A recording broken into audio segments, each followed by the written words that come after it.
Greetings, this is the Cinema 9 Podcast. Michael Govier, Travis Roy, and Eric Branstrom, three human beings talking about movies. Today's show, we're going to dive into Soylent Green, our first show that is based on a movie from the 1970s. Travis chose this one. So this is true. I thought about some 70s movies here and there, but it seems like it's getting farther and farther away. I don't know. I get less motivated to pick them.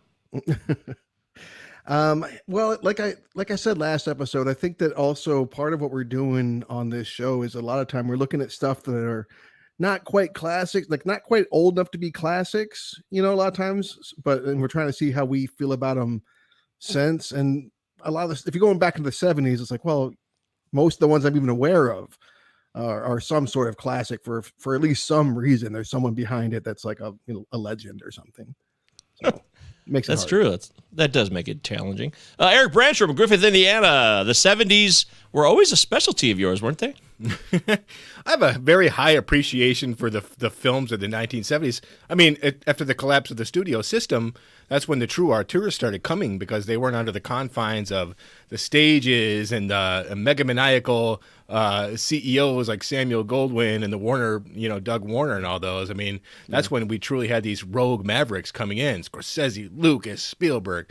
But also, I don't know what's going on with my webcam. I literally look like I'm being lit by Janusz Kaminski right now.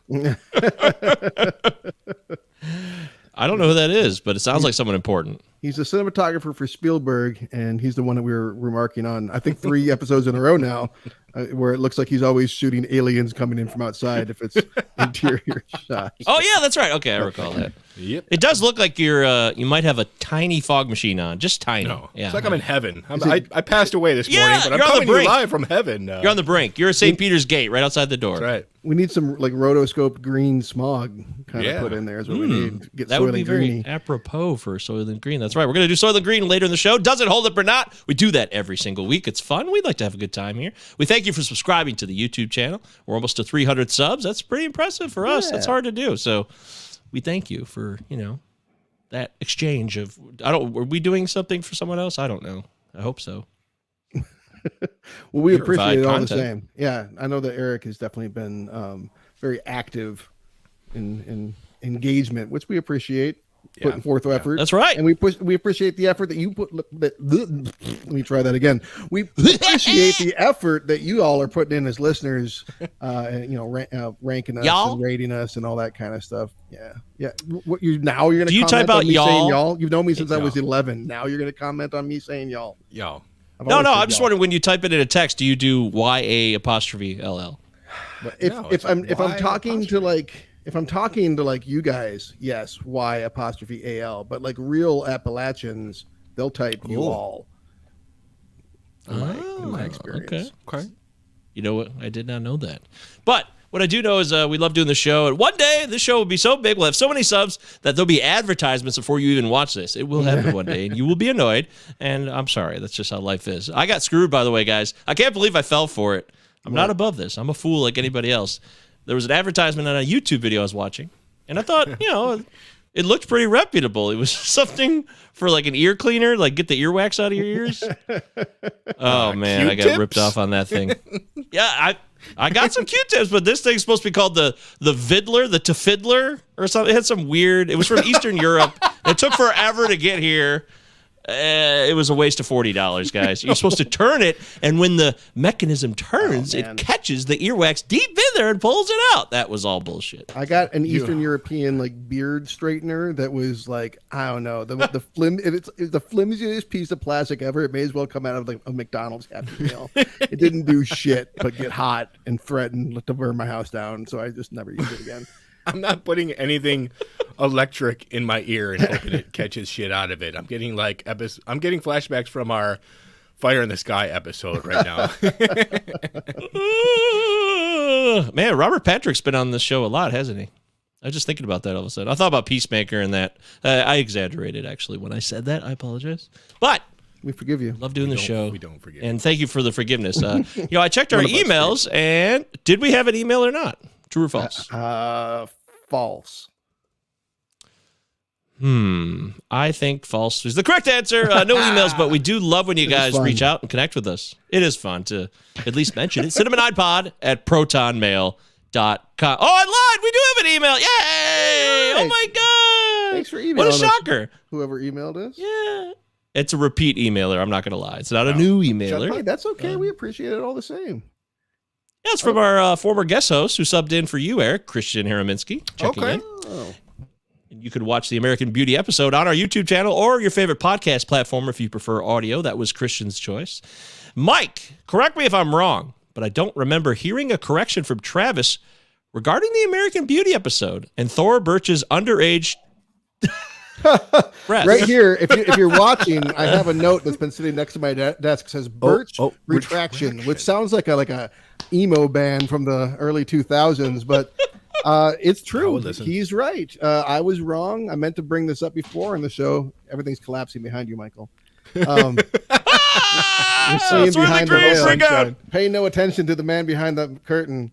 The fix the shit sign. Anyways, I'm listening because I'm interested because I sided with you because I listened to that commentary and I swore they said that window pane separated the double from Thora Birch. Oh, you heard that too? Yeah. I swear that's what it said on the commentary, but it's Mandela effect. A little research tells me, maybe it's the Mandela effect, but some research told me that her parents are they're in the adult film industry and were very comfortable with that kind of stuff, and they were on hand when it happened, and that was her. That's what I read.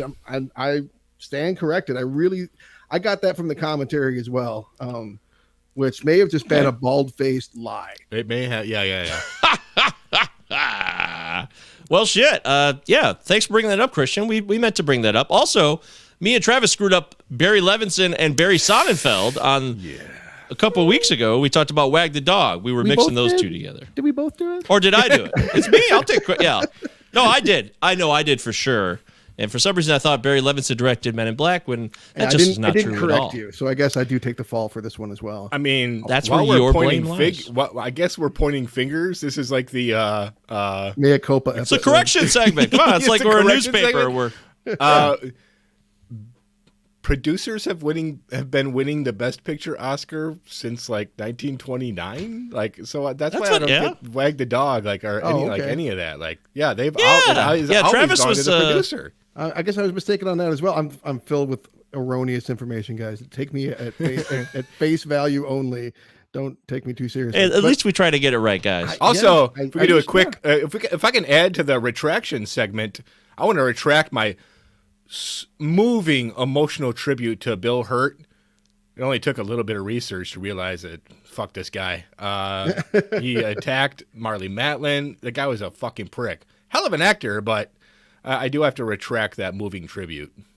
And what does factitious mean? I mean, artificially created. I know. I'm amazed. What a word. Eric used this word on a text thread earlier, and me and Mike were both amazed. Because, I took it to mean factual, like another word for factual. I'm like, is this really a word? So I'm like, I've never heard it phrased this way. And I looked it up, and sure enough, it means artificially created. What a fun word, because it sounds like it means the opposite of what it means. The more you know. How about that? Yeah, isn't that fun? God damn. Yeah, we learn something new on this show every week, and we get things wrong. We try to catch up on the corrections the best we can. But usually we know movies pretty well. Between the three brains here, the Brain Trust. Guys, we're Brain Trust. That's kind of fun. I don't think I've ever been in a Brain Trust. No, but next time let's save the retractions for the end of the episode. So people coming in don't come in and be like, these guys are just full of shit. These guys are morons. You apologize for the last episode for the first half hour. Dude, we have a half hour of corrections. Forgive me, but I didn't get a chance to welcome you back to the great state of Michigan and ask you how your trip to Las Vegas was. Oh, it was very sad because Bill's is gone. Bill's Gambling Hall. It's just not the same with that. Oh, no shit. With Fat Elvis? Yeah. Our Ellis Island will always be there. Of course. And it's still there. I took a picture of it, sent it to you guys. Bill's Gambling Hall Saloon. Yeah, Bill's was a very underrated place. It was a big one that was close to the Strip that was super cheap. And people who know Vegas, they know that's a loss for the Strip. So. That's where you put the legendary 100 on red, if I'm not mistaken. That's right. Yeah, I try to make that a routine tradition for me. What is this person's name? Miss T3 Nuts? Miss 3 Nut. Mystery Science Theater 3000 reference? Is that what that is? Maybe. MST3. MST3. They're Mystery Science Theater 3000 Nut. We deciphered it. Yay! Well, MST3K nut. Got it. yeah, this person says that, hey, guys, I love Soylent Green. Well, welcome to the show, Really excited MST3K Nut. I will tell you what I think of Soylent Green a little later, and so will Eric and Travis, of course, who picked it, who I think we might know how he feels. Who knows? Maybe he hates it now. We'll find out. Sometimes, you pick it and you go back and watch it and you're like, oh, turns out I don't like this movie. Oh, okay, Larry. It's confirmed. Okay. Yes. All right. By the way, I also, that reminded me, and I'm really excited about this, Travis. Kids of the Hall, new season. It's coming on Amazon. Yeah, that's partly why I rewatched them all recently, because I was building up, not like there's any story there, but just to get in the mood. And I'm very excited. And every one of them has come back. There's nobody bowed out. Even Foley dragged himself up to the to the recordings. Thanks, Dave. Yeah, all grudges put aside, and they're all there, and that's cool. This is something I'm very excited about. I assume you are too. Oh, you guys want to hear something ridiculous? you've never seen it. I've never seen You already one told us. episode of The Kids in the Hall. Yeah, it's amazing to me. I can't believe that. You live in Michigan. It seems like it was a rite of passage. Yeah, because we had access to it from the Canadian television stations before. Channel 9. Yeah, right. Windsor. Right. That's how CBC, yeah. Yep. Still remember the first episode I saw. There was Kevin McDonald just wandering down this alleyway, and there's like suddenly this sign telling him to climb up where there's a bunch of girls, and he goes up there, and there's a man waiting to crush his head instead. It was the very first scene I ever saw. I'm like, what is this? This is fascinating.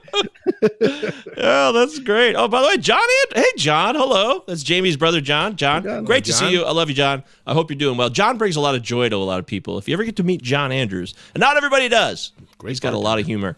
He's a big fan of movie quotes and throwing them out randomly. So this one's for you, John. How about no, I don't have one. I'm stumped, so never mind. I've never seen a movie. What's a movie? Yeah. Will they update the Kids in the Hall theme song? They better not. They better not. It better be. Yeah, it better be as is. Shadowy men from a shadowy planet. Having an average weekend. Yep. Damn right. It better be for sure. I love Shadowy Men. In fact, I got into them because of Travis, because I saw the show too. I liked that intro, but Travis actually had like tapes of theirs and shit when we were kids, and I got into them. In fact, Three-Piece Suit was one of my favorite songs of theirs. Dude, that song's so good. That is a great song. Yeah. Yeah, that was like post-rock. It's not post-rock because it's like surf rock, but there's no vocals either. Oh, hell yeah. So sports something. Brain Candy. Yeah, I think Sports Fishing. Was the movie good? Love the Brain movie's Candy. Fucking fantastic. I love that movie. I have not brought it to the show because I love it. There's no point. Maybe it's on my episode or something. Actually, maybe we should have done that together, Travis. That was actually would have been a good one. I wish. Now that I think about it. Damn it. Okay, oh well. Hey, mistakes were made. Again, retractions, corrections will be throughout the show. cinnamoniPod@protonmail.com. Give us a 5-star rating on Apple Podcast. 5-star review would be wonderful. We'd be very grateful for that. It helps the show grow. It makes a difference. So, let's get into the quarantine viewing picks. On Spotify as well. Look, we kind of stalled out the reviews there. That'd be nice. It's a new day at Spotify. There is a 5-star rating system there. Check it out. Check it out. So I've watched a lot of movies because I'm on sort of a break. To begin with, I watched a classic film that I'd never seen before, and I thought of you guys because both of you had said last episode, like, why watch this movie if you know what the spoiler is, what the big reveal is? And I watched Freaks from 1932. I've heard people talk about Freaks. I've read about Freaks. I knew everything that was going to happen in Freaks from beginning to end before I sat down to watch it, because I just like a nerd like that, but I'd never actually watched it. So I'm like, well, I should probably put this under the old belt. And it was great because reading it or hearing about it or whatever, nothing, I mean, what would you say to someone who had never seen Fight Club or Usual Suspects before? Would you tell them don't bother watching it if you know who Kaiser Sose is, if you know who the narrator, like you don't need to necessarily. What about this movie? Well, exactly. Right. But so Freaks was good. I enjoyed Freaks. One of Freaks. One of us. Yeah, Goonga Dango, whatever is it? The Goonga Dooga. We have a random question. Should I watch this? I don't know if we can answer this for you. Yeah. Soylent Green? Yeah. Watch Stay tuned. Maybe we'll, I don't know. Or maybe he's asking, should I watch this video, this clip, this YouTube video of us currently? He could be asking, should I watch your show? Yes. Watch your show? Do you guys suck? Sounds like you retract everything you say. Sounds like you guys are pretentious pieces of shit. Wow. I watched Drowning Mona because I'm a glutton for punishment. I don't know why. I'd seen it before. Oh my God. Why would I revisit this? The cast is fucking nuts, man. And you got so many people in this movie. Will Ferrell, Melissa McCarthy. There's like they're bit players in this one, but I mean, it's just William Fichtner, Bette Midler, Casey Affleck dressed like Happy Jack through the whole thing. It is not a great movie. Don't bother revisiting. Another classic I'd heard a lot about but never seen before was Breaking Away from 1979. This was good. I get the hoopla. It definitely kind of made me think of Diner and like other like The Big Chill, and that there's guys like 10, 15 years, people like 10, 15 years older than us kind of hold. Could be called hangout movies though, Trav. You don't love hangout movies. I don't love hangout movies, but I wouldn't say Breaking Away is a hangout movie. I'd say it's more of a coming of age film. But it was good. Cool. What else did I watch? I watched a Starling. Speaking of Melissa McCarthy, a lot of people found it, I guess, pretty maudlin. I liked it. I mean, some of the CGI was questionable, but I thought it was okay. I thought it was worth seeing. A little heavy. Go ahead. I'm so sorry. No. But on the topic of Melissa McCarthy, I'm going to bring this up because she is getting for some reason, she's in this weird category where people are kind of either tired of her or it's too much. Did you see Can You Ever Forgive Me?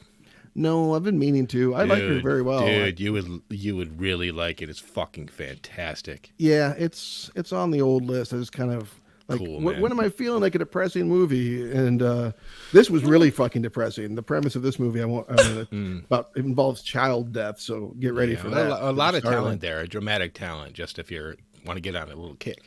Yeah, I think she's definitely good, and she's worth kicking. Definitely good. Not literally, figuratively. We're going on a kick. Got another retraction coming up. Kick Melissa McCarthy. Man, speaking of classics I've heard a lot about and never seen, I must have built it up a little too much in my head because I liked it, but I didn't love 1981's Cronenberg classic Scanners. I certainly liked it. It was good. I would put it kind of in the middle of the Cronenberg stuff that I've seen. I've seen most of his stuff at this point. I am excited. He dropped that trailer today. I didn't see that shit. No, I don't watch fucking trailers. Oh, that's right. Oh my God. I looked at a couple of stills from the trailer. Awesome. I fast forwarded through the trailer. Went, ooh, that looks interesting. What's happening here? And that was the most I allowed myself, and I won't look again until I'm seeing it on the big screen. But yeah, Scanners was good. Dude, the main actor, there's a reason why that guy wasn't in shit else. I mean, that was my main qualm with this movie, is that the lead actor was not good. I mean, I can't pretend I'm a good actor or anything, but this guy was hard to watch. It was like fucking, I mean, the guy was just like amateur hour. So I had a tough time with that.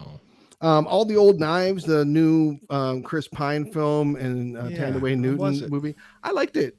Slow burn, spy thriller. Maybe not for everyone, but I was very into it. I was compelled from beginning to end. I thought it was beautifully shot, originally constructed, but also kind of familiar in some ways. You okay, Michael? Did you say Tandaway? Did you say Tandaway? Tandy Newton. Yes, her name. How you say her name? Her Tandy is what she went by for most of her career because someone fucked up her name because they couldn't pronounce it or spell it properly. So they went by the shortened version of her name, which was Tandy. But her actual name is Tandaway Newton, which is how she's once people like, Chiwetel Ejiofor started getting big. She's like, why can't I just, and Lupita Nyong'o and stuff, like, why can't I just use my fucking name? So she's like finally just recently been like, hey, this is my actual name. I've been using the stage name because everybody fucked it up, but my name's Tandaway Newton. It basically looks exactly like Tandy, like how you'd seen it before, but only there's a W-E at the end. So wow, I had no idea this was breaking news to me. I mean, wow. Okay, I got to adjust my screen. By the way, we found out Mystery Science Theater 3000's nut name is Tara. So hello, Tara. Is it Tara or Tara? Tara, I don't know. Hey, Tara. We got a Tandaway situation here. Yeah. Oh, boy. We're in trouble. Welcome, Tara. Welcome. And I'll try and wrap this up. I got a couple other things I watched in here. Metal Lords. This movie is not for everyone. It's Tom Morello is one of the producers of it. I mean, it's just like this hugely metal. it's super metal. This fucking Netflix movie that is clearly for kids, but the word "fuck" is used like every other word, and so it's like I don't know who this movie's for exactly. Men of a certain age, but I really, really enjoyed it. If you're if you're into music, it really made me think of like I'm not even the biggest metal guy by any stretch. They're talking about a ton of bands in this movie I could give two fucks about, but it was fun to watch a movie about like teenage band struggles, like just like garage band guys trying to thrash it out, and like one of them gets a girlfriend, they get in fights and they're trying to work it out, and like I don't know, it just kind of took me back to my high school years, and I enjoyed Metal Lords. Those were some fun times. Yeah, that's cool. Eric, I sometimes forget that we don't have the same taste. And here we go. Because you say it's terrible and I don't give it a shot. And I'm glad I didn't listen to you when it came to The Night House. I thought The Night House was awesome. I loved The Night House. I thought it was a nice slow burn. It kind of made me think of The Changeling or The Others or Burnt Offerings. These kind of like slower burn haunted house stories, but with a little bit more jump scares and a bit more of a twist on it, but really beautifully shot by David Bruckner. His follow-up to The Ritual, which I also really enjoyed. And this script is coming from the guys that did Super Dark Times and Stephanie, another couple of really good indie horror pictures. So I couldn't disagree with you more. I was really engaged in The Night House, but I could understand people finding it slow because a lot of the reviews I read, people found it slow. I'm glad you liked it, man. You did. All right, I'll wrap this up. I watched a couple TV shows. Severance is as good as everybody says. It took me a little bit to get into it, but man, that season finale was a fucking burner. And it was awesome. And I got 2 more episodes left, but I'm loving Our Flag Means Death on HBO Max with Reese Darby and Taika I fired that one up. I keep skipping over that one. Dude, I hate pirate shit. I never liked any of that stuff. I hate Cutthroat Island. I hate all those fucking movies. So I was really unsure about this one, but finally a pirate that you appreciate. It's not even bothering to pretend to be authentic. So it's like just enjoy. It's a comedy, but it's got a heart. It's good. It's funny. Who are the showrunners? I believe Taika Waititi. Oh, okay. Ooh, I know that person. I'm familiar with that work. He's pretty well renowned for good reason, and he's acting in this as well. And he plays Blackbeard, and it's delightful. I gotta tell you, I don't love pirate stuff either, but sometimes it'll hit me, and I'll be like, "Oh, you know what? I'm kind of digging this." By the way, we've discovered it's like Tara Reid. So Tara, it's not Tara. Got it's it, Tara. Dude. Got it. Here we go. Got it. Tara Also, she really enjoyed The Night House. Some very clever setups for the monster, quote unquote. Yeah, I thought it was clever. That's the word. Watching paint dry too. Okay, we already heard your review a few episodes back, bud. Thanks. Thanks, Tara, for sharing your thoughts on The Night House. You guys can always share your thoughts on movies anytime in the live chat or email the show. Of course, I didn't finish his email, so I feel like I disrespected Christian. I know we were caught up in that. Let me just finish it really quick. It said the ending was... but I don't remember hearing a correction from Travis regarding the American Beauty episode and Thor Birch's underage breasts. Yeah, he can be very convincing with his fake news, referencing Travis, I believe. Wow. We cannot let the radical media ignore the truth. The truth being her parents were fucking... the truth being her parents were fucking creeps, and so was Mendez for that matter. Don't placate me. Don't give up on me. Christian, there you go. We don't have to read every email we get. It's true, we don't. We really don't. But thanks for email. Yeah, thanks, Christian. You raised good points there, friend. You give as good as you get. All right, Eric Brandstrom. Yeah, man. Not too much this week. Still, I'm trying to climb out of that quagmire of Cold Case Files. I love this program. Can't get enough. Yeah, every single episode, it's the same thing. Last night, I watched 4 episodes. All they had to fucking do was go into storage, get the DNA swab out of that box, put it on CODIS. There's your killer after 30 fucking years. What's going on here? How is there not a law? Anyway, I got to be honest with you guys, and I got to get this out of the way. Finally. I had to admit it. I have been spending a lot of my time watching the live Johnny Depp Amber Heard trial. I didn't know that was an option. Yeah, like you can watch the entire trial with all the testimony. Johnny Depp's there. You can see his reactions, and they're bringing in witnesses like his sister, and his sister's talking about like their childhood together and how they're raised by an abusive mother and a very taciturn father. Like if you're a Johnny Depp fan like me, and I only bring this up because I'm thinking to myself the other day, I'm like, well, Christ, Jack Nicholson and Daniel Day-Lewis are my favorite actors, but they're both retired. So who's my current favorite actor? So I'm stewing upon this for many, many hours when I'm supposed to be teaching my class. And yeah, that name bandied about for a while. Then I'm like, well, Christ, man, I'm a big fucking Johnny Depp fan. So don't put me on this jury because I will be completely biased, man. I love his work so much. And just to see him sitting in there during this testimony of these character attacks and assassinations, it's rough, man. And I don't know the truth from Adam, but it's really interesting in terms of like in the entertainment world, man. It's a big story, like because it fucked his career. I mean, we're talking about a Leviathan in the industry, 20 million a picture, and now he's nothing. He was well, for one, I don't know that he's nothing. He's not Kevin Spacey, Right? And for two, he's not that big of a pariah. And for two, I don't know that his career was doing that awesome when all this came up. Like he was kind of starting to teeter a little bit anyways, I think. But I'm with you, man. I'm Black Mass 2015. Excuse me. He's Warner Brothers ripped this franchise away from him that had the potential to invigorate him. Okay, did it though? Because I mean, that's the second one didn't exactly take off, and no one's excited about the third one, and it's not because he's not in it. There's all kinds of problems with that franchise that he might be very fortunate to be pulled out of it. In the end of the day, I think it's a fucking train wreck.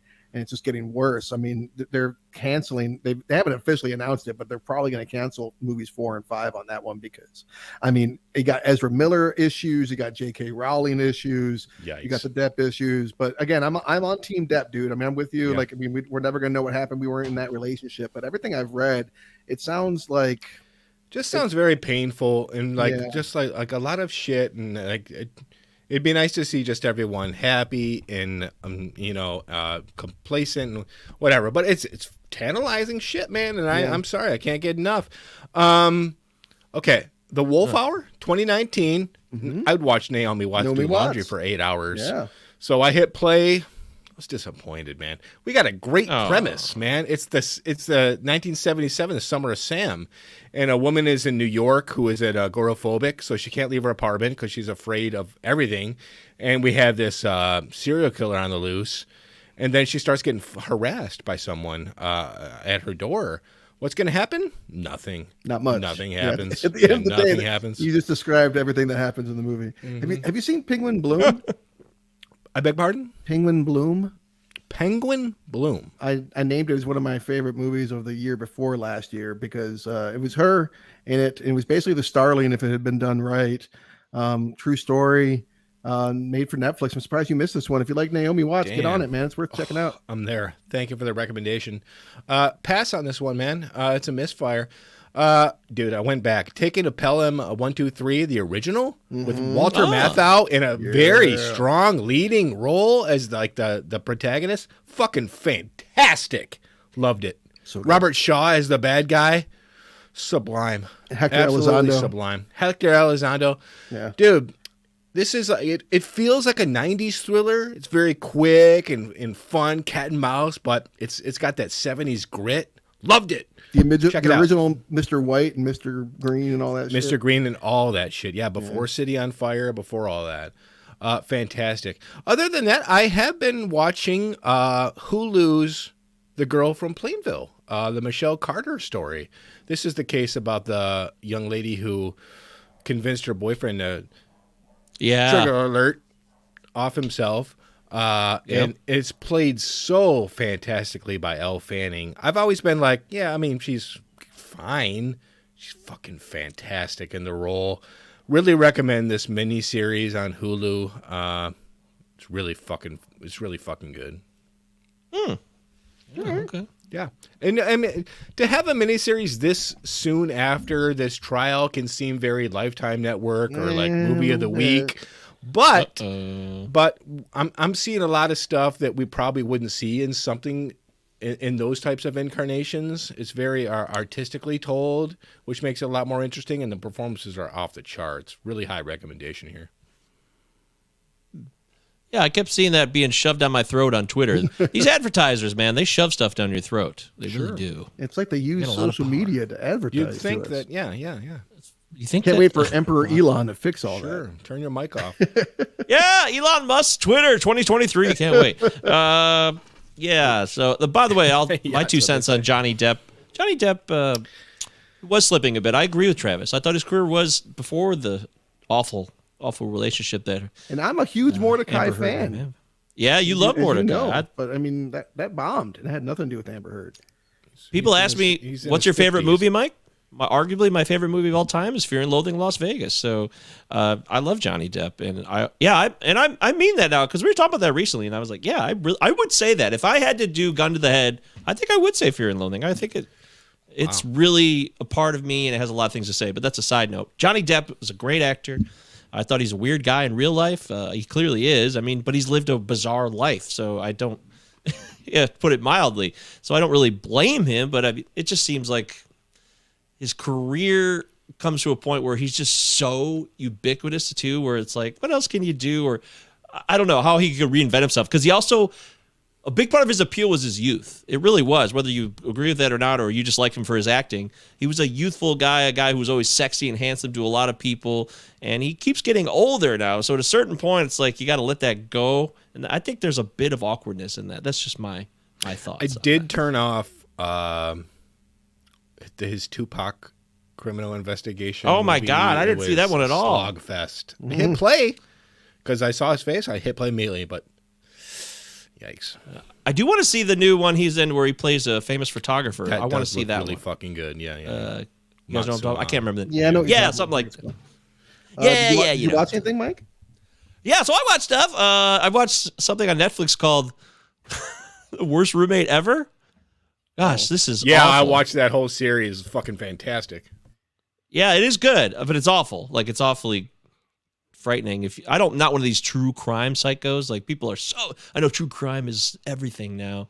But I like to pop in once in a while because they are true stories, so it's fascinating. And I've certainly been a questionable roommate at times. I've let people down in roommate situations in my life, and I admit that freely. I've also been a good roommate at times. So, it's not one or the other. I'm just a mix of many things at once, simultaneously. Kind of like most people, frankly. You're a human. So, yes, I could have just said I was a human being. You're right.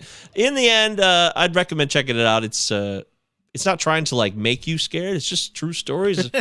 One of them, the second episode I won, there was like, I'm going to spoil this. I don't care. So if you don't want to hear it, go say. I'm just going to say that a woman who was murdered, she fucking called 911 2 weeks before she was murdered, saying she was terrified of her roommate. And then he actually did murder her a couple weeks later. It's fucking awful. It's just, I can't, it's so awful. There's actually a thing, and I believe it's the series finale called serial squatting. I mean, like, this is a thing. Like, if you've seen Pacific Heights with Michael Keaton, you know the story. It's like rental fraud.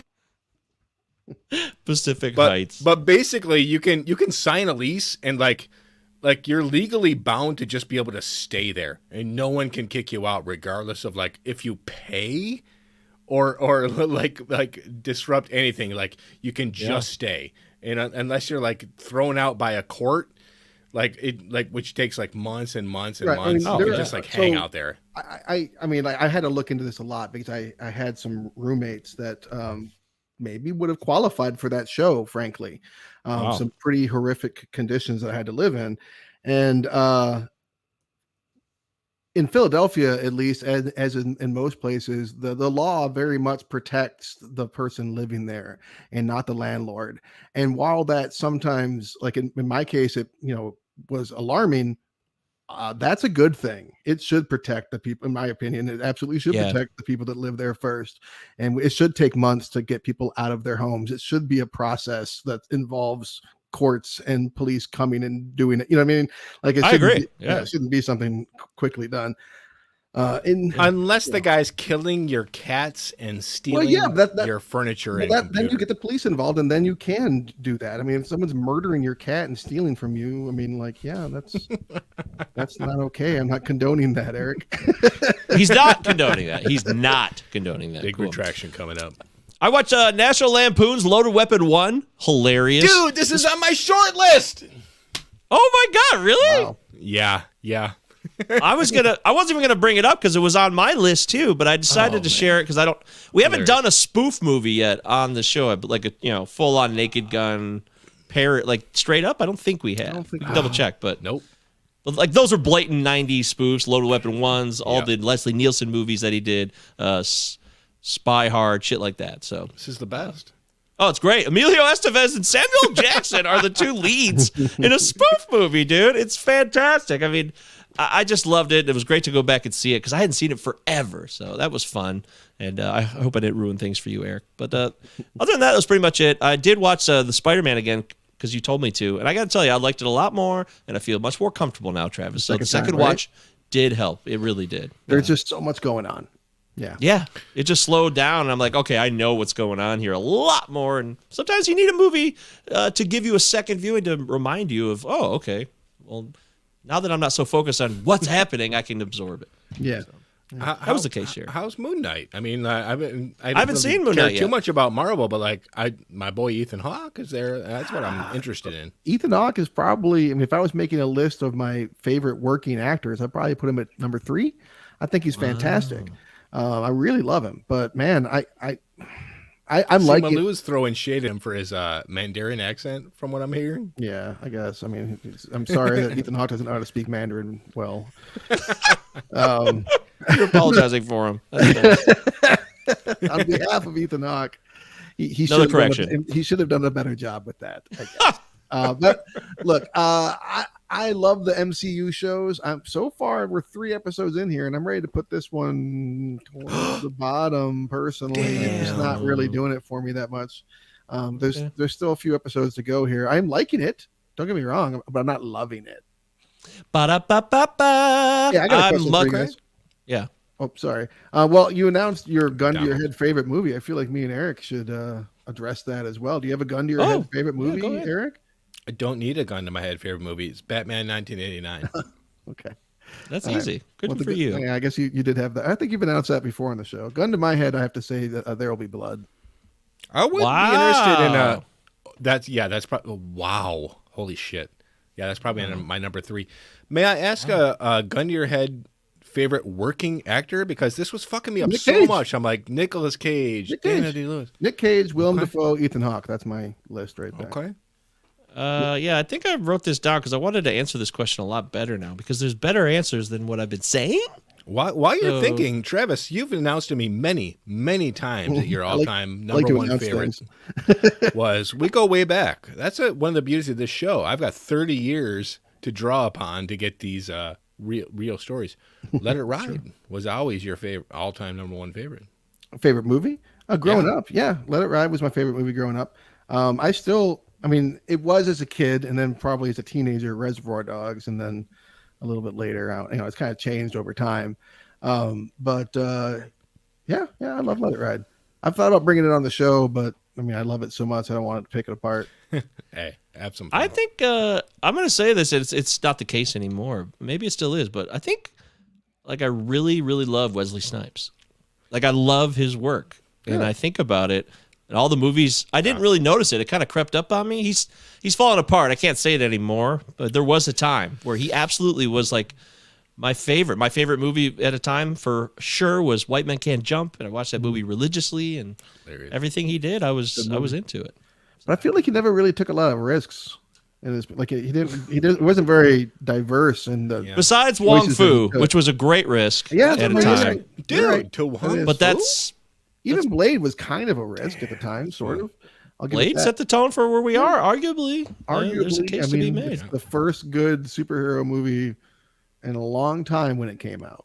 I was told, I had read that because Blade did well, it was what got Spider-Man made. The Tobey Maguire Spider-Man. People were like, all right, let's give this a shot. And X-Men, like that whole early 2000s was because Blade came out in '98, I believe. I remember I saw it in the theater actually when I was failing miserably at Central Michigan University. We went to the local college theater. But I mean, they didn't advertise that as a Marvel movie. I mean, I didn't know it was a fucking Marvel. I'm like Marvel nerd, and I didn't know what that meant. And I didn't know it was a Marvel character. Understand what it was. Yeah, I didn't know until years after it was. Neither did I. Yeah, I agree. Possible retraction here too, Mike. You said on a previous episode, Reese Witherspoon was by far your all-time favorite actor. Oh, we know this. I love Reese. That's true. Yeah, I've made that clear. That's true. That's a good recall. We need to be reminded of the things we already know, but sometimes I'm always looking for more and new, and like, who am I leaving out? I guess so. I'm always grasping for more. Speaking of grasping for more, we're 40 minutes in. Let's get into you want to talk about what's it called? Soylent Green? Yeah, this is shit. This is a movie. We're gonna do Soylent Green, which is Travis's choice today for Does It Hold Up or Not? A film from 1973. Is that true? Unbelievable! Wow, it stars Chuck Heston. And Dick Van Patten pops in, which I was amazed by. That blew my mind. I was like, oh my God, Dick Van Patten. He's like young. It's so weird. I've never seen him young. So that was Edward G. Robinson. Edward G. Robinson, of course. Yeah. I mean, there's a whole cast of characters. This movie is 50 years old next year. And it takes place in 2022. So, Travis, you chose Soylent Green. This was a part of your childhood. You've admitted that freely recently. But also, did you pick this movie because of 2022? I'd actually totally forgotten that it takes place in 2022. Wow. That was a happy coincidence. I'd just completely forgotten that. I very literally was just like, I wanted to pick a 70s movie. I had a few in mind. And I gave you guys some options, and it was Logan's Run or this. It was close. You're right. Yeah, and there was some comedies that were options too. So I might revisit those. But so I remember I saw Soylent Green when I was probably 9 or 10 years old, and I knew that's okay. Spoiler alerts are coming, folks. I knew that Soylent Green was people then. This was a movie that my older brother got me into, and like. We talked about it before I actually watched it. So I knew even the first time that young. And I've talked before about how growing up, like my mom had a boyfriend that would record videos for us, like VHS tapes. But this was one of the very few in the house that I don't know who spent $100 or whatever on this thing. But we not only had like an official copy, it was like in those old VCR cases that were like meant to be the same size as the Betamax cases. It was just huge fucking paper clamshell. Yep. But yeah, so I grew up watching the shit out of this movie, named a band Soylent Green, which there is a real band called Soylent Green now. It was a big part of my childhood. And I think it had, I was really early into dystopian fiction. So I was big on Mad Max, and I was big on Fahrenheit 451, the book, not the movie. And so, yeah, this was right up my alley. Hey, okay, that's right up his Soylent Green alley. Eric Branstrom, do you remember the first time you saw this movie starring Chuck Heston, Edward G. Robinson, Chuck Connors, and more? Yeah, of course. Last night, it's the Titanic effect. It's the Titanic effect. The Titanic sank. What's the point of watching the fucking movie? Well, maybe there's more to the story, or maybe there's some contextual information there, or something you could learn and enjoy. Yeah, there might be value in the journey, not just the destination, right? That's it. That's it completely, man. And who do I point the finger at? I don't know. Probably SNL with Phil Hartman. Rest in peace. My favorite all-time SNL cast member is Phil Hartman. And that's a classic. It's a classic impression, man. Yeah. And that's it. And I really think without that, this may have gone by the wayside. I mean, that was such a big aspect of this film. Wait, I'm sorry, I misunderstood. I'm not sure I understand. Without what it would have gone without. Without Phil Hartman, Soylent Green's people on SNL, are people still going to be talking about this? I was watching it years before that. So I think that may have been an isolated incident. Like I'm not sure people were still talking about this. I'm sorry, but this sounds like some boomer, or this sounds like some like generational shit here, where it's like, well, I never heard of it, so it must not have been. Like, the generation before us was big on this movie. This movie is a cult classic for. Okay, I didn't know anything about it either, but yeah. Okay.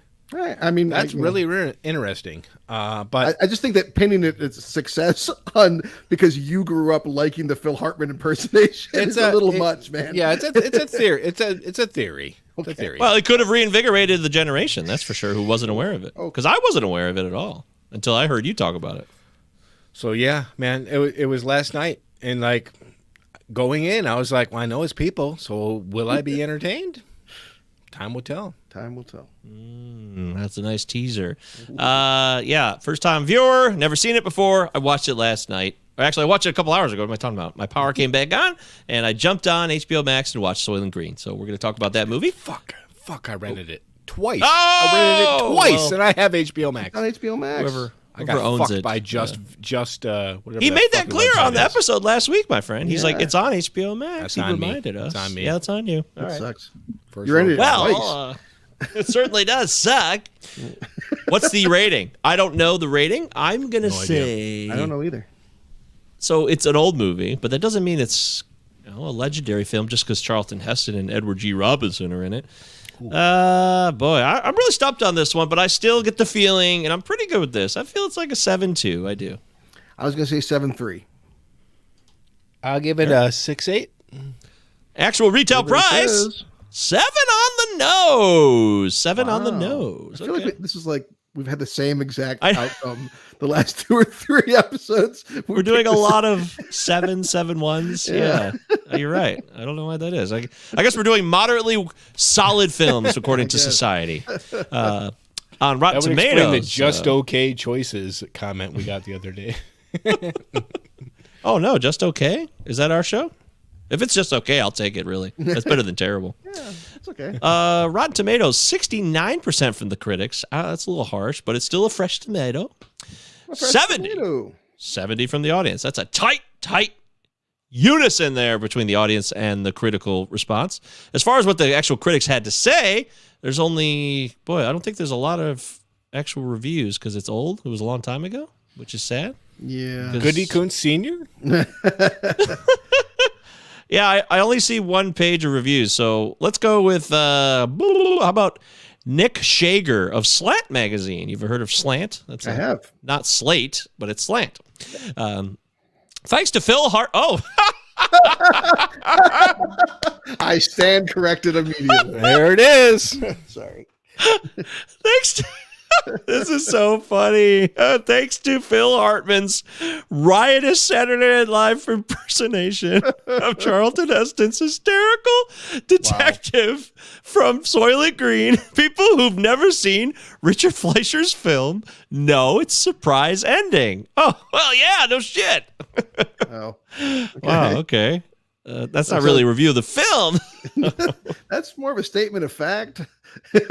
Yeah. But still, how about David Hogan? Do we really want to blame Phil for a spoiler 20 years after the movie came out? I mean, No, especially since his wife murdered him. We'll let him rest in peace. You rest in peace, Phil. We could try David Hogan of hoganreviews.co.uk. It's a hard one to judge.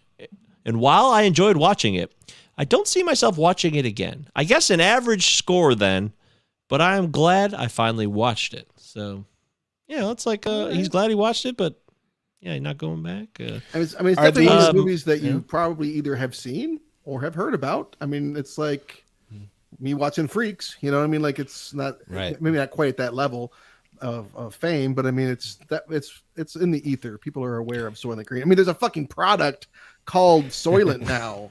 I mean, come on. Is there? Oh, I didn't know I that. beg pardon. You didn't know about that? Are these reviews from the contextually? These contextual reviews? Are these from Doesn't sound 1973? like it. These are 2003. That last one was from 03. So But these yeah, are much a later. company of gamers manufactured a product they call Soylent, which is just like liquid meal. So you didn't have to like leave your computer. You can just drink this meal. Sounds right. Yeah. I tried Feedback. Wow. Dude, you tried it? It's good. I tried it. I had to. What? I mean, I didn't have to, but like I just, it's Soylent Green. You had to. You did tried have it. to. Was Wasn't it good? No, Was it good? It tasted like liquid. Nothing. I mean, Chicken? it was like broth. Remember Loaded Weapon? Speaking of Loaded Weapon 1, F. Murray Abraham, chicken? Oh, by the way, F. Murray Abraham is still alive and he's doing great comedy. I just want people to know that. I want to get that on the record. And he's on in Moon that. Knight. What? Oh, he's on Moon. That makes. Dude, see, he's on that new show Mythic Quest that's on Apple too. He's hilarious on that show, so that doesn't surprise me that he's doing more streaming content. All I can think of on Moon Knight is that this man's in his mid-80s, and every time he speaks a word on the show, I'm like, in the back of my mind, I'm thinking, I hope they recorded a bunch of random phrases. But that voice, his voice is still so rock solid. Yeah, he doesn't sound old. He doesn't sound quivering. He still commands the screen. Yeah. It's very cool. I agree. Roger Ebert said this. I got Roger Ebert's review. Richard Fleischer's Soylent Green is a good, solid science fiction movie, and a little more. All right. But we're not going to tell you what it is. Anyways, that's the you got to read the whole there. review for that. Yeah. Oh, there's a whole one there. They're all categorized and archived on his website. So obviously this is a movie that you can't think of. I can't think of the movie and not think of the ending. And I'm just always going to wonder, what if I didn't know the ending? Like, is it, because it's not telegraphed too much that it's people until maybe the last, how long is that scene? How long does that whole exchange go on where he follows Saul's dead body from the moment it's sent off from that glorious paradise for his final 20 minutes of living? And then it's very deliberate. Watching it last night, I actually found myself thinking it's pretty telegraphed by right about when Saul is told by the exchange, when he brings the books, the surveys that from Simonson's apartment to that old judge and the other judges or whatever at the exchange, and they're like, we have overwhelming evidence, and by that point it's like, well, what could it possibly be? And it seems like I don't know. It seems like it's pretty obvious by that point, and that's 2/3 into the movie there. So I mean, it's one of the things I really like about the movie is the mystery of the movie from the opening, right after the opening credits, isn't what is Soylent Green. It's who killed Simonson. Who killed? Yeah, exactly. Yeah, Played beautifully by Joseph Cotton. Yeah, and the fact that, like, Soylent Green, what is it? It's kind of an afterthought. And when you dig into the actual production, it definitely is, because fucking the original writer hated the fucking idea. He called them idiot cannibal crackers, if I'm remembering correctly. But yeah, the conceit of the film is based on just this murder, and it's a fucking really interesting murder mystery. So right off the bat, you can kind of toss the fact that you already know the Soylent Green is people aside and start enjoying yourself.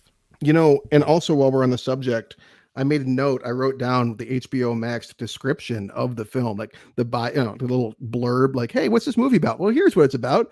A police officer in the year 2022 uncovers the deadly secret behind a mysterious synthetic food. So even right there, like, it's pretty obvious in a lot of ways that there's something going on with Soylent. Like, it's not. I think everyone knows. The real question is there more here? And to me, this is an incredibly prescient film. It makes sense that it came out in 1973 like it did, because this was after the Ehrlichs released The Population Bomb, which really kind of helped intensify kind of alarmist concerns about overpopulation that had been kind of in the ether in academia before that point, like with Garrett Hardin's The Tragedy of the Commons, making this point that, like, technology won't save us. But then, of course, technology did save us. I mean, our population has doubled in the past 50 years since this movie came out, and our food production has tripled, basically. So, and that's because of, like, agricultural science. So good on those people. But at the same time, like, you go back and look at, like, stuff from this era, and it's so polluted. You got the Cuyahoga River just on fire. You got Love Canal. You got Lake Erie. Yeah, you got these just filth in every city. Just like, I mean, like, people, the smog situation was out of control. Like, how could these people look to the future and see anything but the world of Soylent Green? Yeah, that's absolutely fair. This movie sets up, by the way, the beginning is just a relentless display of endless imagery of the beginning of photographed humanity that continues and spirals nonstop. It's one of the most bizarre openings I've ever seen. It's like, stands out. We're 4 years after, like, Butch Cassidy, which was one of the first to do, like, the montage of a time elapse and like this sweet, like humorous manner, to do it like this, it right off the bat, for me as a first time viewer, it tells me we're not fucking around here. Yeah. We're going to give you an evolution and a devolution in a lot of ways of humanity in what, a minute and 20 seconds with no dialogue. Yeah. With this subversive soundtrack. Fucking awesome. Yeah, that's what we in the history business call a declensionist narrative. It's extremely bleak. But shout out to Charles Braverman, the guy that actually did that opening sequence. He had been making similar films for the Smothers Brothers and some other places for more than 4 years. He'd been nominated for Academy Award as well. So he was kind of doing this. But you're right, man. Like that opening is a jaw dropper. It is so like jaunty and like happy and like, hey, isn't progress great? And then you see like the price of progress and like in a minute. It's incredibly well done. Yeah, so it sets a tone, okay, and then it sets a period of time. It's 2022. It's 50 years later from when the movie's created, and the world is bleak. But when you show up originally in Charlton Heston and Edward G. Robinson's apartment, their tenement, if you will. It looks very 1970s. I will say that. I couldn't get away from that. I'm like, okay, is this movie not going to really provide a setting? I know it's an older movie. I get that, but they still are trying to make this look like a future of the time. So when I originally saw the apartment scenery, I was a little suspect, but as soon as he went outside, then I was like, oh, okay, now this is really well done. It's green as fuck. People are wearing masks. It just looks bleak. There's shit everywhere, like cars that are wasted away and just shit everywhere, and it looks like chaos. And that is when I got much more appreciative and kind of bought into the fact that this is a bleak future. Yeah. There's nothing I like better in a science fiction film than shit not working. Because I believe that. And that's one of the complaints that multiple characters have with this movie. Like, nothing works. Nothing fucking works anymore. Nobody knows how. And that's true today. I mean, like, people build houses, and now they're flimsy cardboard pieces of crap that you can hear people clearing their throat in the next room, when it used to be they stood for generations, because everything just kind of is churned out so much more quickly and profit-driven instead of, like, quality-driven. So, Mara. Yeah, Mara is trying to climb into my mouth as I speak. And the relationship was weird too. I'm like, what's the relationship between Saul and Thorne here? Like, they live together. Not that right? I was, not that I was overly reading into it. I'm just like, is this his father? Necessity. At first, I didn't know, because he's like, I love you, you love me too much.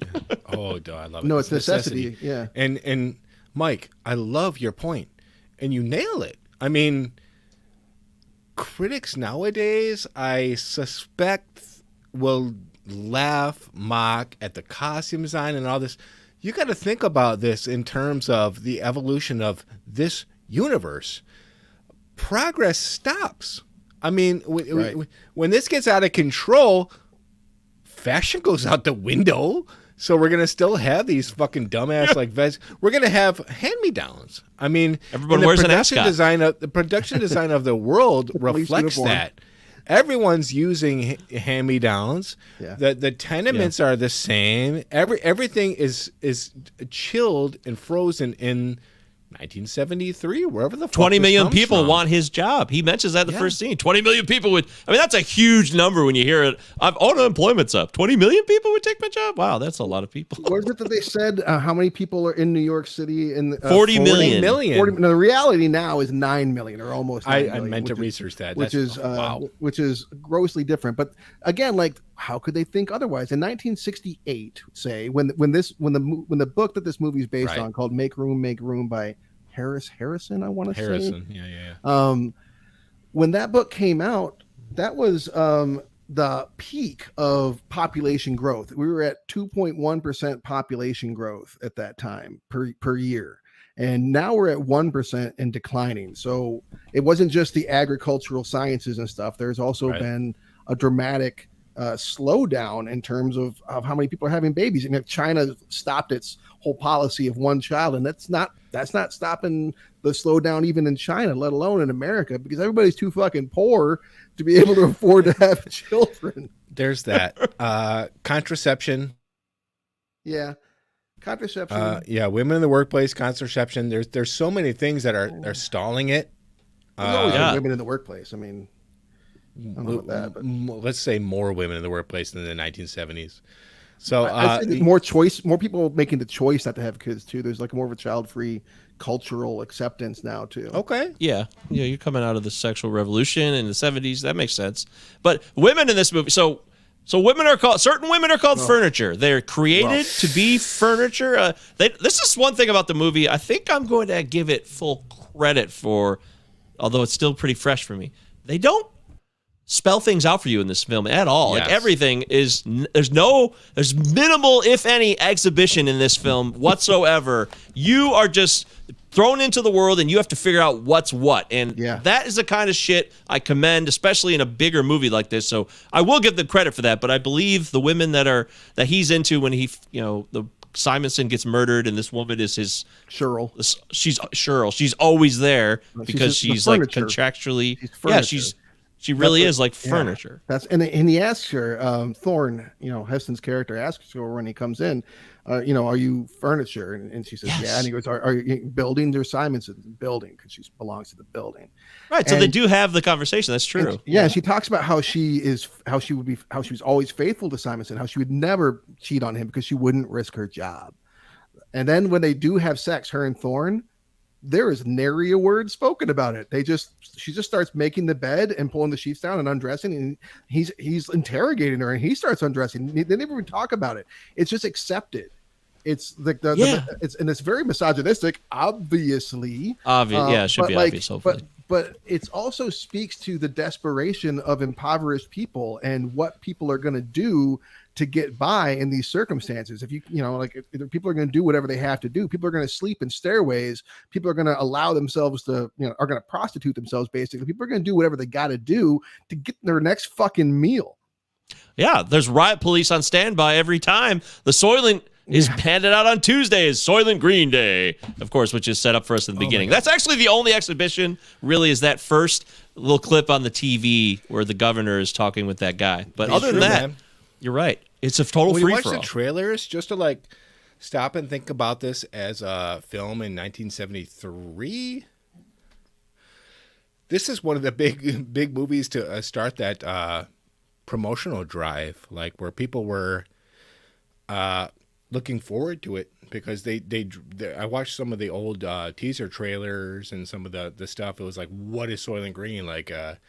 What is it? Really? This wasn't happening back then at all. So people were coming to this just to figure out what it was, which is cool because it drove the commerce. But also, one of my favorite things about this movie, again, is it's not really about what it is at all.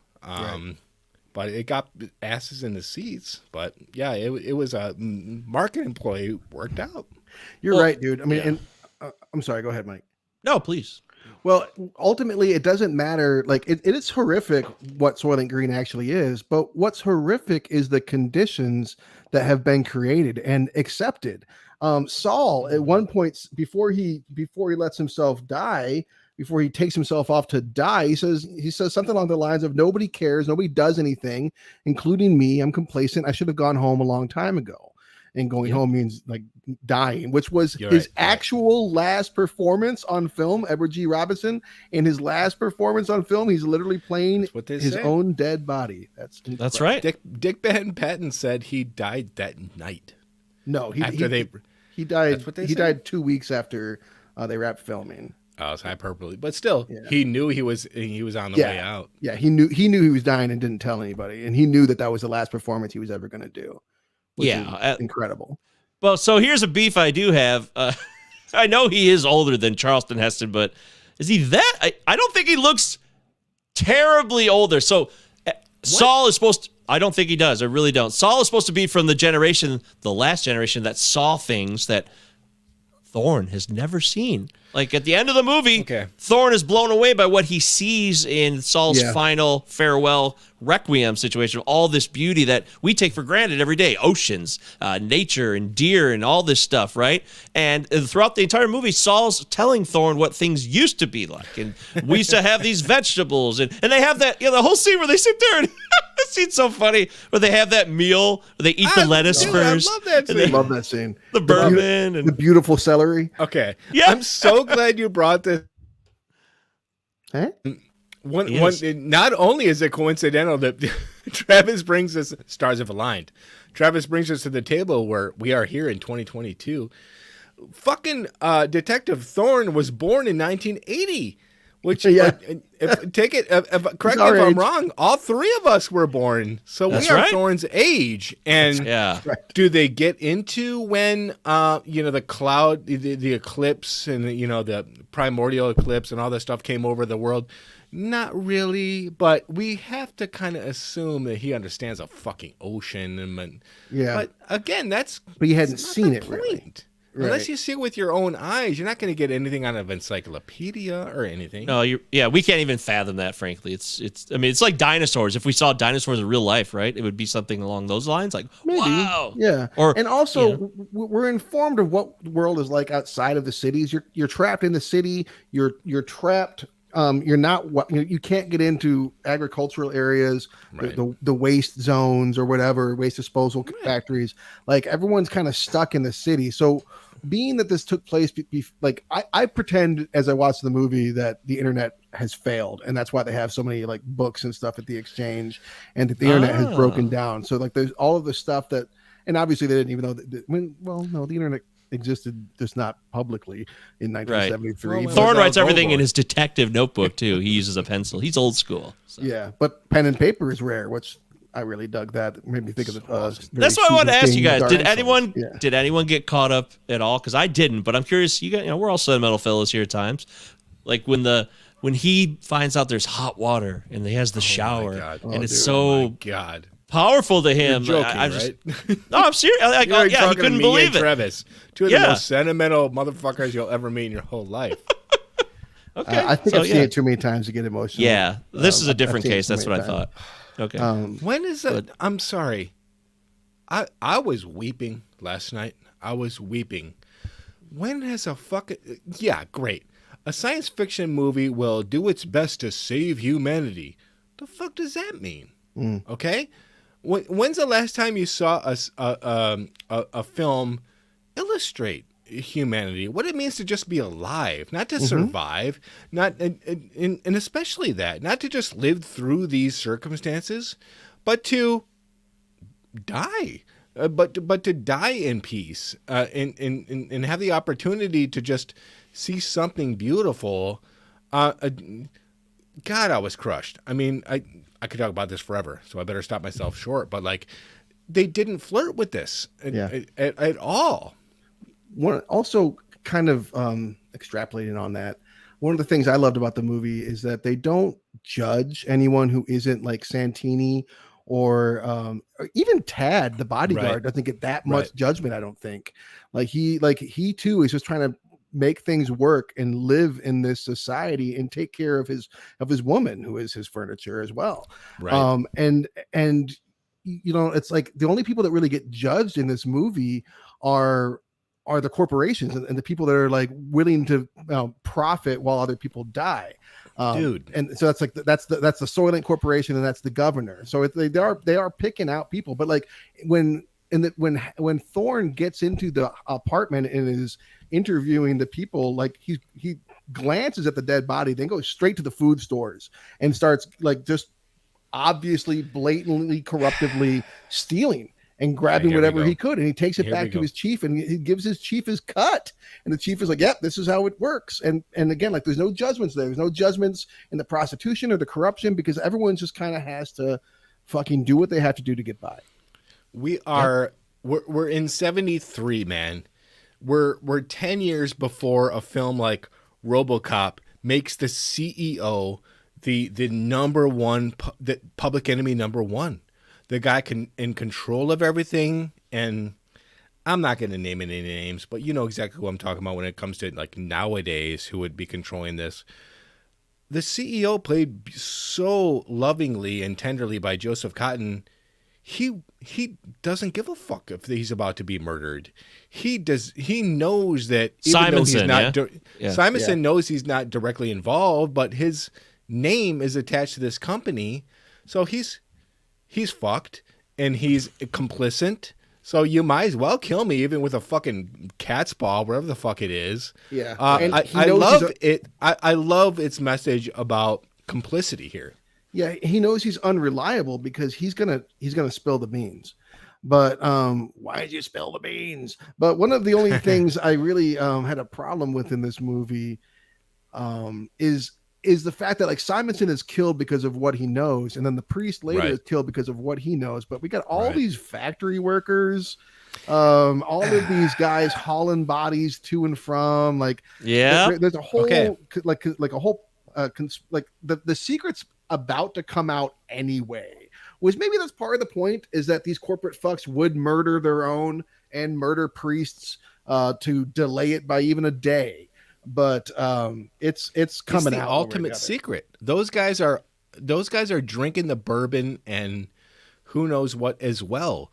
I mean, those guys are at the top, the absolute top. Yeah. The factory workers know if I say anything, this is gone, and I'm sleeping on top of 5 people on a stairwell. Yeah. So they're not going to talk. Yeah, I mean, look at Simonson's apartment. That computer game, that video game, Computer Space is the first. It's like the first at-home computer system or video game system. This was actually the first time supposedly that a video game was like shown on film in a movie. Yeah, but that's like, and he's buying that for her just kind of on a whim because that's how he's living. You're right. Like he eats beef. He doesn't want to play though. He's like, you go ahead, you enjoy yourself, honey. Can we talk about women in this film? Of course. Well, hang on a minute. Wait. Before you get to that point, you guys were head all back and forth there. I want to mention that. Please do. Because you talked about the RoboCop 15 years later. Oh, absolutely.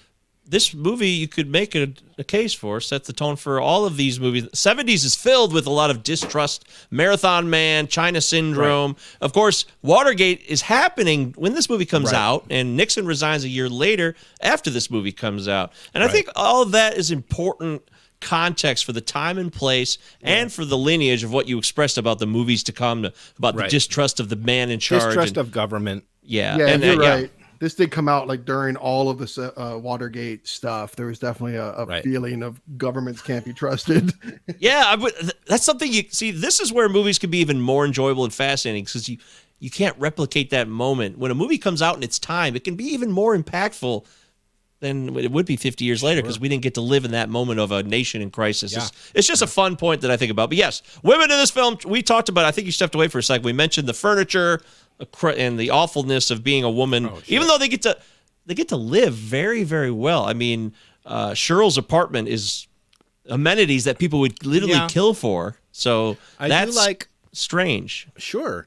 But one of my issues with this movie is I think Cheryl gets a little sidetracked in the proceedings, especially considering Thorne basically he picks her up like she's a glass of bourbon and just uses her too. Yeah, Thorne's not a great guy, but I can dig that, and I can dig that, but Cheryl doesn't defend herself in any type of way. But I was under the impression. Yeah, I was under the impression that there was genetic alteration even happening here. Like these women could have been genetically modified to be this way too. They don't say that, but I took some of that as like, who knows how this came to be. I mean, if so, that would inform the line about we're going to be like cattle to be food in the future. I mean, it could be. That's true. Okay. Go ahead, Eric. You're pissed. Come on, be pissed. You don't like it. I'm not pissed. But when you have the women as furniture, and you have maybe 2 or 3 excessively violent shots and very effective of a woman being shot in the head and then screaming out after she's been shot, that's some of the most violence I've seen in a picture from the 70s. And then the woman who's shot later on in the picture when Charlton Heston finally gets back to the church. Yeah. They do seem to be a little bit cast aside. Well, they are in society. They absolutely are, though. I think that's kind of the point that they're trying to make personally. That's kind of what I got. And there is a man that's also shot in that riot scene as well. But no, you're right. Women are easily discardable in this movie, as is everybody else. And they're literally discarded and turned into food. I think maybe the voice wasn't as pronounced as I would have liked it to be from the Cheryl character. She seemed very resigned to me. It seemed like part of the society she lived in, so I didn't think I thought it was done well because that's how it would be for her. You can have that set up, but have your character not be as resigned. He asked her, "Why don't you get more mad? Like, why don't you get mad?" And she's like, "No, like she doesn't." Yeah, again, like we're talking about 1973, so they're not going to write her the way that they would now. What's true? Obviously, that's not a good thing, but it is what it is. But they do, I think, but it emboldens Thorne in a weird way. I'm sorry to interrupt you. Yeah, but I sure, but I mean, like again, like he's already taking everything from the apartment, and he views her as a thing. But she has agency. I mean, she talks about how she's trying to get away from the place. She talks about how she'll lie about her age she'll do whatever to stay where she's at. Because she says this is like a home to me. It clearly is your home, but like that, but she could be out on her ass at any time because all it takes is a new tenant that doesn't want her. So this completely tenuous existence, she's going to go along to get along, or get along to go along, or whatever the fucking phrase is. But so, yeah, I mean, I think that I get your point, and I think we should be uncomfortable with all of this. I mean, you're right to point this out. I'm not disagreeing with you. I just think that you have two characters with Cheryl and then Martha, who's played by Paula Kelly, who are basically in the same situation. They're the furniture of these penthouses who are expected to do what they want to do. Neither seems as defiant as I'd like them to be.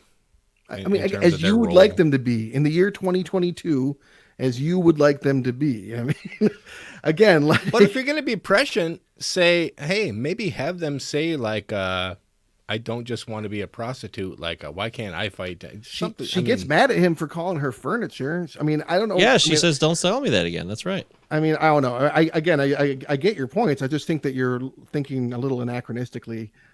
This is a Charlton Heston movie from 1973 that you have women speaking at all is fascinating. Let's just I still think he looks too old. But whatever. I'm not going to die on that hill.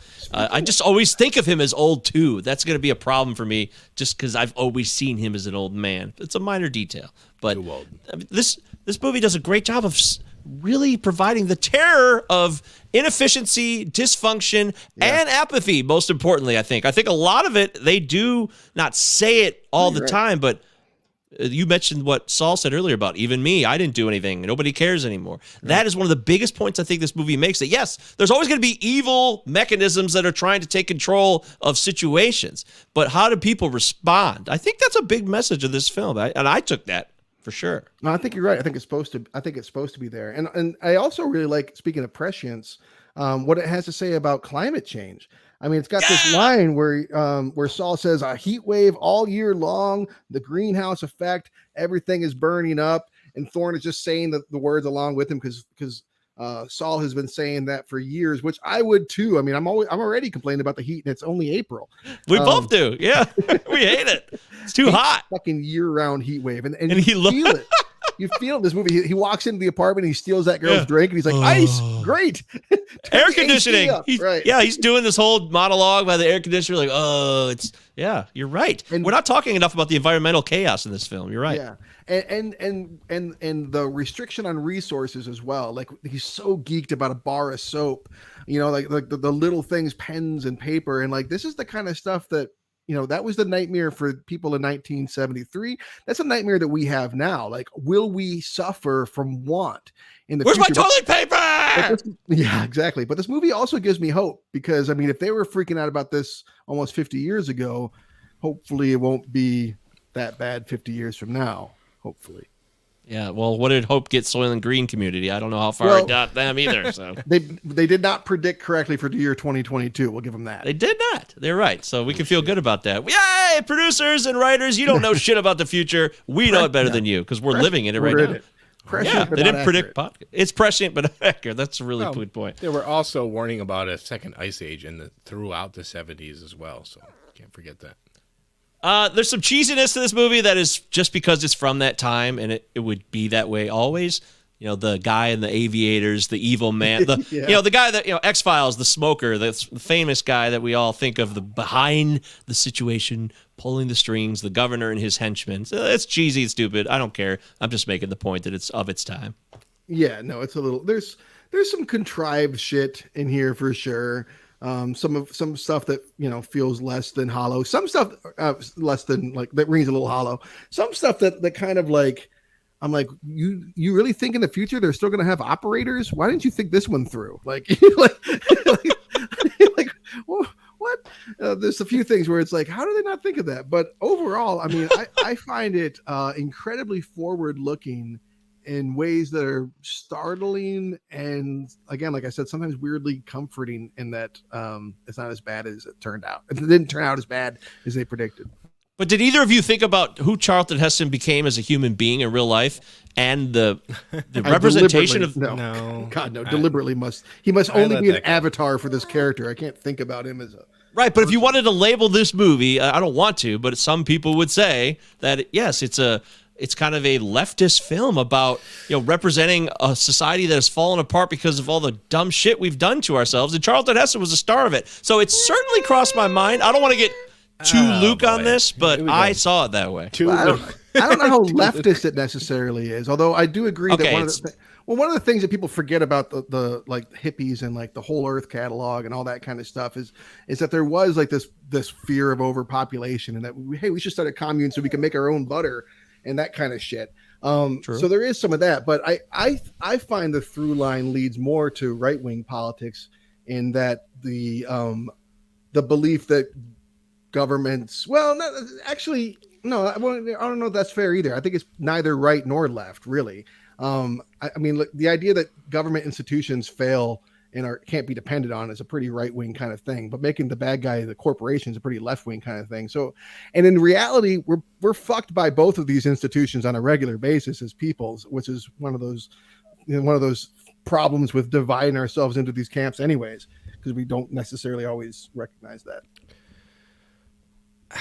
Man, you can count on both your hands the films that were trying to do this dystopian thing in the 70s. Fahrenheit 451, Lord of the Flies, Brave New World. And everyone's trying to look for a Mega Man to point the finger at here, man. And what I dig about this film probably the most is,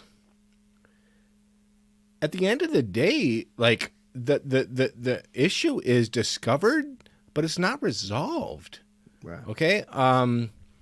Like it'd be very easy, especially nowadays, to remake this and say like, oh, where do we go from here? Let's take out like the fucking guy, blah blah blah blah blah blah blah blah blah. This is so salient here, man. Like, yeah, the tide isn't directly turning to this overpopulation thing because of the things we've discussed earlier in terms of how maybe we have some sort of control here. But it's saying, hey, heads up, this could happen. But more importantly, man, the people that miss the point about this movie, it's a severely impactful emotional drama just about people doing their jobs and trying to live. What I take from the movie is the relationship between Thorne and Roth, primarily, okay? Everybody is in a desperate situation in one way or another, okay? All over the world, people are in a desperate situation. Do we do nothing? And if we have the capacity to do something, especially for an agency of the law or whatever you want to call it, what do we do? Do we imbibe in our vices like Thorne does sometimes? Fucking grabbing drinks off people, just stealing everything he can? Or does he do what somebody like Saul does, which is get the information and then say, I can't do anything about this, and maybe die happily? I mean, it's pessimistic, man, but there's so many unanswered questions here in terms of these characters. That's what the residue is, man. I mean, that's what makes for a powerful film. It gives you more questions than answers. Yeah, well put. And like the classic 1970s discomforting ending. it'd be so easy to be like, now what? Are you going to go take on the corporation? No. That's not the point. Yeah. Okay, gosh, wow. I feel like you were kind of going into like your wrap up there. I thought you were too. No. Yeah, I'm ready to. I could talk about this movie for another 2 hours. Well, let's hit a few couple more points before we wrap this up. You guys always take good notes. Travis, any other notes? You've seen this movie the most, so I really want to get more out of you before we wrap this up. I think I made a lot of my main points. Soylent controls half the food population in the world, or excuse me, half the world's population's food supply. The Soylent company does. Another kind of salient, good use of that word, Eric. I'm going to echo it. I know, puppy. Oh, hang it's on. okay, Mara. Salent's a good word. She's done. It's another kind of moment where my dog made me lose my thread. I don't know what the fuck I was talking about just now. What was I saying? You were talking about the food supply and half the world's food supply is run by. Yeah. So the concentration of wealth, too much corporations having too much power. So people concerned about that, as if there hadn't been that before the Gilded Age and whatnot. Clearly, football helmets are probably not the best riot gear. Having no uniform is an interesting choice for policemen, but I think that's on purpose.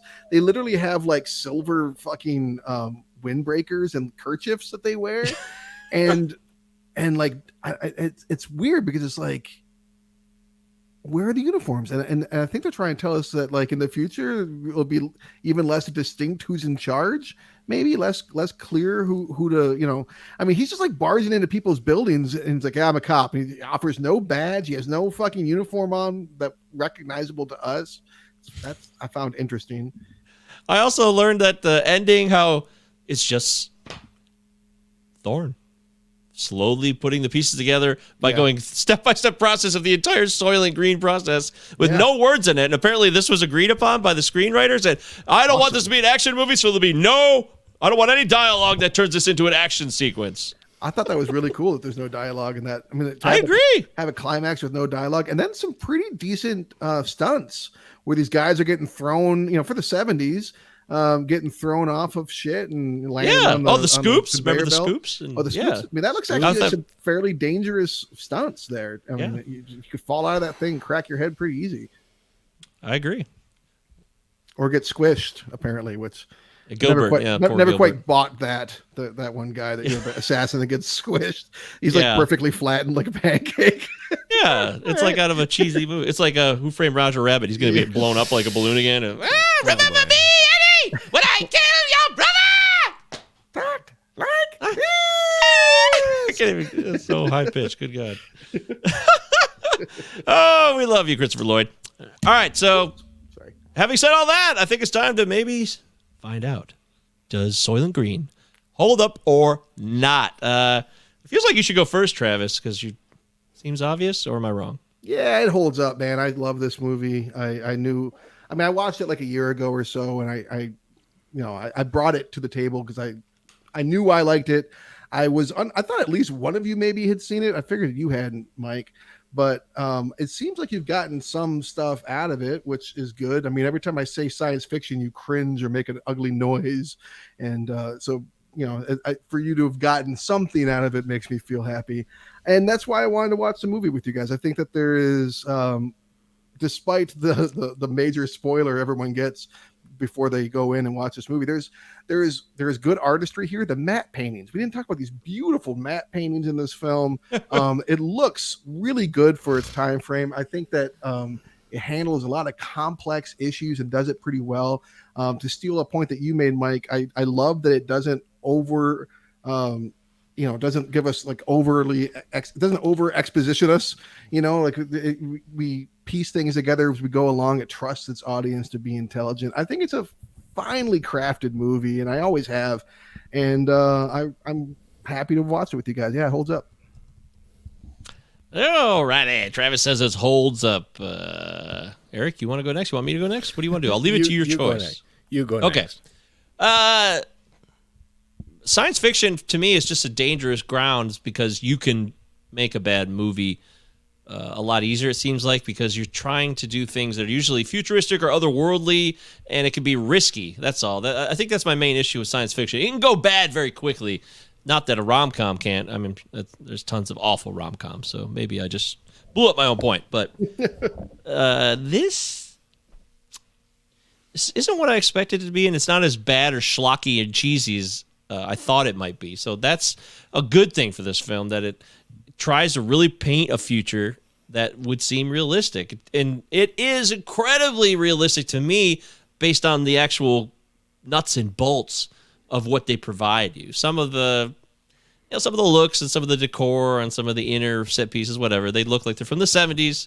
Okay, that shit happens. So I can forgive that because, as you mentioned, the matte paintings and the beautiful exterior shots that they were able to create a massive world, those huge riot scenes with hundreds of people wearing masks and they're all dirty and everything's dirty and gross, and the chaos and the fear, and you constantly feel the stress and pressure. He finds that woman who's laying dead in front of his apartment with the kid chained to his dead mother on the church steps. Yeah. Right. On the church steps. That's right. Yeah. So he just, brings the kid in. Here you go, Father. Here's another one.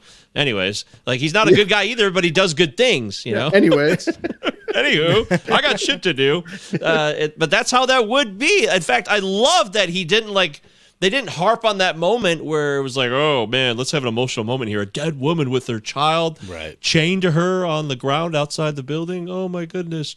That wouldn't be Thorne's character motivation. So the motivations are sound for all the characters. It's prescient enough, which also makes me interested. And I think about the historical time when it was made in. You put all this together, and I really can't make an argument for it not holding up. I just can't. So I'd say Soylent Green holds up.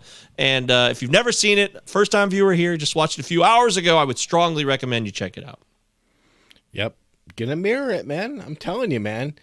This is 1973. This is 50 years ago. This is a film that's attempting to, maybe tongue-in-cheek way, predict what might be happening another 50 years from now. We're seeing this shit, man. Deny it all you want to, man. Look at L.A., the homelessness, the smog. You can see that green haze if you just put your eye there. Okay, it's happening, and even if it's not there, there's a fine line between allegory in the 70s and actual reality. And back then, yeah, they were saying this might happen, but we're getting close, dude. So if you're interested in a creative element that will show you a possibility that's not too far off, check it out and think for yourself where we might be here, man, because it's getting real. And we got a film here that's been kind of accused of being cheesy and kind of a joke movie. I bring up the Titanic aspect here, man. It doesn't matter if you know the Titanic sunk. What happened to those people on the Titanic, and why did it sink? Check it out. I love Charlton Heston's soulful performance here, man. This was a great, hard-boiled leading man that I gotta be honest with you, man. I was digging, and I think has a bad rep as kind of a joke. Loved him in the picture.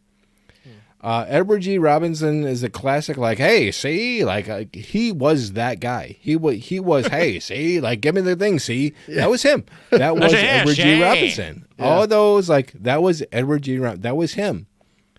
He's fucking fantastic in this movie.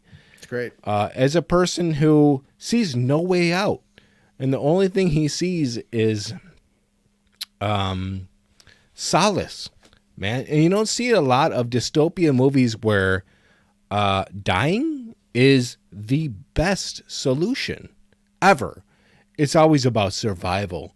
But hey, sometimes, man, you don't even have a pair in terms of poker.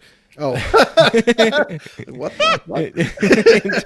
In terms of poker, man. But honestly, man, this is a beautiful film, man. Directed so tenderly by Richard Fleischer. This is the son of Max Fleischer, man. You've seen all these old Superman cartoons. This is the father of a classic, gorgeous animation. Director of Singing in the Rain. Singing in the Rain. Boston Strangler, man. Forbidden Planet. It's a lost hero in film. You got to check this out. These performances are off the charts, man. And the message is solid, and it's still there. Everyone talks about fucking Lord of the Flies and Animal Farm in 1984. Forget this Soylent Green is people shit, man. This is a great, positive, I don't know, message, dystopian film you got to check out. Loved it. Fucking loved it. Holds up completely.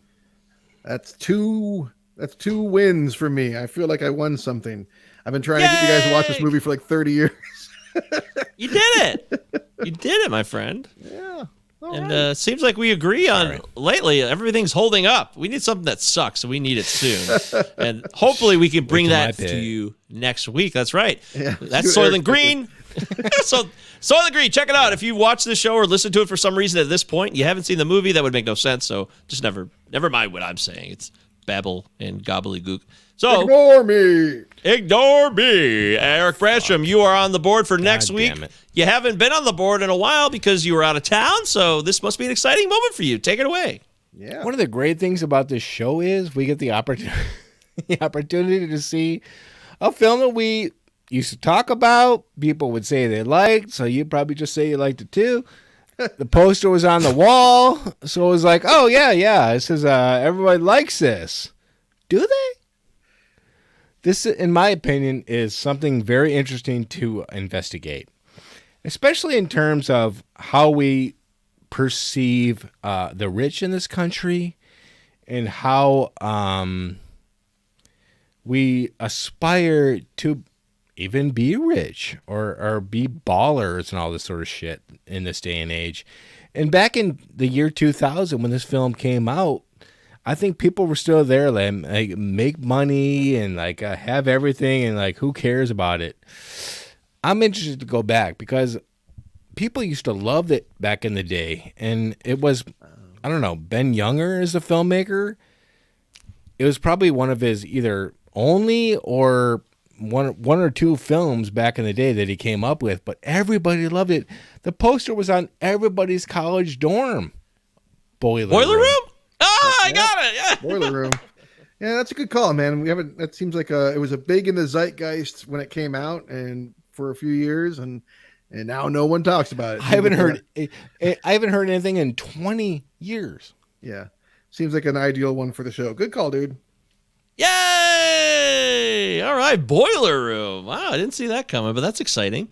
And next week we will talk about it on the Cinema 9 podcast, Cinema 9 pod at protonmail.com, and of course, 5 stars, Apple Podcasts, 5 stars on Spotify. Help the show grow, expand our base so that we can learn more about movies. It never ends. There will always be film, and we're grateful for that. Travis Roy, Eric Brasham, Michael Govier, and for Mara, we wish you guys a wonderful, what have you?